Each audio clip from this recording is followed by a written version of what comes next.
We've just installed a grease zerk on this new Rackzilla rack. Yes, I just voided the warranty. And how does that make me feel? Very manly, I guess. I have never had a problem voiding a warranty on a product if I thought it was for the better life of the product, to better the life of the product. To do that, you'll need a 7/32 bit and a 1/4. Let's see if you can read it. 1/4 by 28. Oh, that is just terrible. There we go. 1/4 by 28. That will work for a 1/4 by 28 straight grease zerk, which is what I use there. Grease your bit and drill that. There's a timestamp right in the middle. Well, actually the timestamp's there, but there's another plug looking deal there. Drill through that, and with your greased bit, trying as best you can not to get any filings in there, and then use your tap, also greased.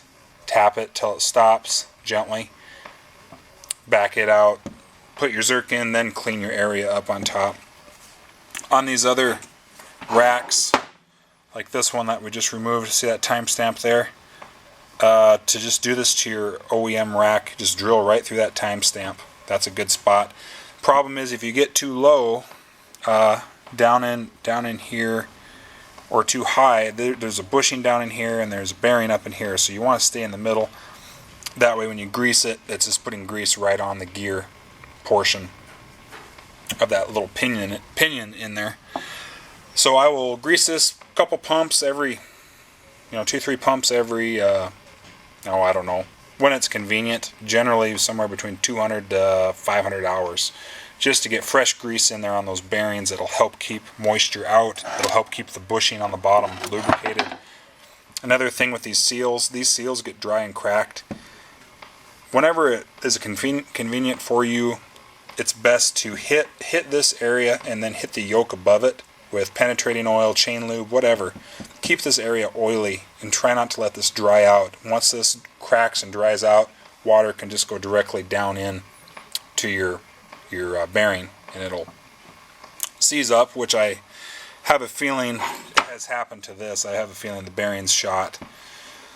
And plus, if there is some leaking in the seal and some oil gets down in there, great. That'll keep that bearing lubed. It'll help keep your U-joint on your steering shaft lubed up, which have a tendency to seize on these. So just grease that. If you don't mind the grease mess, or the oily mess, chain lube, whatever you use. And this is ready to go back in. This Rackzilla kit does come with new hardware. You can reuse the old hardware. You do need these bushings for the eyelets. What I do as far as alignment, and this is just my preference, in the kit it tells you to measure between the same spot on the front two tires, in front of the tires and behind the tires, and record those measurements, and then adjust your tie rod ends to go back to the same alignment you had before you took it out. What I do is I take the rack that I removed, I measure from eyelet to eyelet. I usually just go center to center, but as long as you measured from the same point, it wouldn't matter. So say like this is 46 inches. So I go to my new one and I find the center of this eyelet. I measure from there to center of that eyelet, and I adjust it accordingly. If I need to move an inch, I move each eyelet out a half an inch. So basically I know that this rack is exactly the same distance between eyelets as the old rack I removed. I've never had an issue with alignment or anything that I ever had to go back and readjust when I was done. It's just easier to do on the bench. Reinstall is just the opposite of removal. Like I say, the differential coming out on this one made removal of the rack actually a lot easier. I may consider just removing the differentials every time from now on. It was so much easier to get to the rack bolts. And the only hang up was the back side of the nuts for the rack. It was tough to hold the wrench back there. You can do it by yourself, but it's a lot easier if you have a helping hand that can hold the wrench from inside the cab back under there if you can have a friend hold that, it'll go faster for you.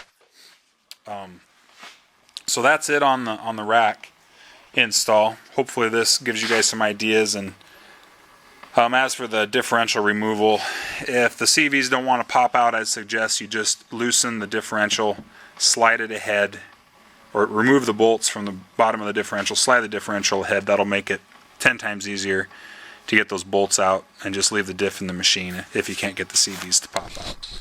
That's all. Thanks for watching.